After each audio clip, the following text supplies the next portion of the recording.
Hello po sa lahat po ng mga Barda fans, mga nagmamahal kay Mr. David Licauco and Miss Barbie Forteza. This time ay meron po tayong mga updates patungkol sa kanila dahil Mr. David Licauco, lakas ang loob parang sinasabi po ng ilang mga Barda fans na ito ay direktang paghamon kay Mr. Jameson Blake.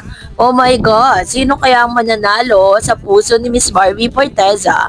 Ang lahat ng yan. But before that, if you haven't subscribed yet to my YouTube channel, please don't forget to like, share, and subscribe at hit mo na rin ang notification bell for more showbiz updates.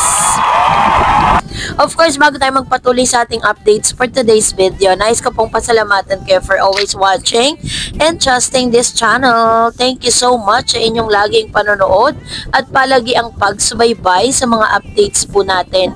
Maraming salamat po. At ngayong araw, bago tayo dumako sa ating proper topic for today's video, meron po tayo tinatawag na comment of the day. So, basahin po natin ang ilan sa mga comment. Unahin natin si Miss Maria Fortunato sa Sana Isip. Sabi niya, yes, ganyan ang mga bashers. Ang mga taong gusto nila, si David sa kanila, maraming nauhumaling kasi nga, na kay David na ang lahat. Ganon din naman kay Barbie. Lahat nasa kanila ng lahat. Kaya dapat, wag na lang natin pansinin kasi habang pinapansin mo, lalong nagiging papansin. Make love, not hate. Tama, 'di ba? Pero alam niyo minsan kasi, may mga maling balita kasi na kailangan din nating patulan. Why? Because kung hindi po natin itatama yung mga naglalabas ang fake news na yan, tuluyan pong masisira ang pangalan ni Mr. David Licauco and Miss Barbie Forteza, no? Kaya nga po talagang I make it a point na pag may mga naglalabas ang fake news, nandito tayo para po talagang ipaliwanag sa inyo yung mga bagay-bagay, di ba? So, meron pa, sabi ni Miss Maria Ernie Solano, will happy all Barda fans for upcoming movie of David and Barbie. Thank you, Jamie and Sparkle. Thank you all. Sabi ni Miss Yani Robles, dapat hanapin na ni David kung sino mga taong ito na panira. Yan, dapat nga, di ba, bigyan natin sila talaga ng ultimatum. Lalo-lalo na ng GMA. Kung si Miss, ito nga si Shubi Etrata, pinagtatanggol nila sa mga bashers how much more si Mr. David Licauco and Barbie, di ba, na ang laki na rin po ng naakyat na pera niyan sa GMA. So, deserve din po nila na maipagtanggol ng mga boses.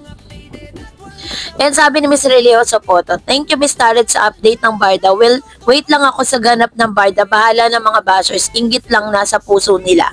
Sabi ni Miss Teo, dapat may project ng Barda. Kikita sila ng bilyon. And then sabi ni Mr. John Padulio, Ma'am Darren, sakita ko ng personal si David sa mall show ng Genra Granwell, Angeles City. Napakagwapo. Ayan. So, ako po kasi gustong-gusto ko siya makita in person kasi si Barbie, isakita ko na siya sa personal, sobrang puti. Grabe yung kanyang kutis. Akala mo, kutis gatas. Ganun po. Katindi yung kaputian niya. Kaya si Miss Barbie kasi yung parang tipo na kahit hindi mo make-upan, talagang naturally maganda na talaga siya. So anyways, eto na maraming salamat po sa mga comment ninyo sa comment section natin sa pagbibigay po ninyo ng inyong mga opinion patungkol sa mga bagay na ito. This time, eto na. Dahil bago tayo dumako sa proper topic natin, i-congratulate natin si Miss Barbie Forteza because a big congratulations to Barbie Forteza for being honored sa pinakapasadong actress sa telebisyon at 27 Gawad Pasado Award for her outstanding performance in Pulang Araw. Grabe namumula nga Miss Barbie Forteza. So talagang itong si Barbara Forteza is year niya talagang year 2025 dahil sa sunod-sunod na mga awards na natatanggap nitong si Miss Barbie. Ang galing naman talaga niya sa Pulang Araw, walang duda yun. At kitang-kita talaga natin na kung paano niya po talaga pinapakita na deserve niyang makatanggap ng awards mula po sa mga ganitong klase ng award-giving body. Kaya naman congratulations Miss Barbie sapagkat deserve mo po yan. So, congratulations Miss Barbie Forteza sapagkat deserve mo lahat ng mga award na natatanggap mo, And eto na nga, kasi matapos po yung matagumpay na tournament ni Mr. David Licauco, grabe, ang galing niya, 'di ba?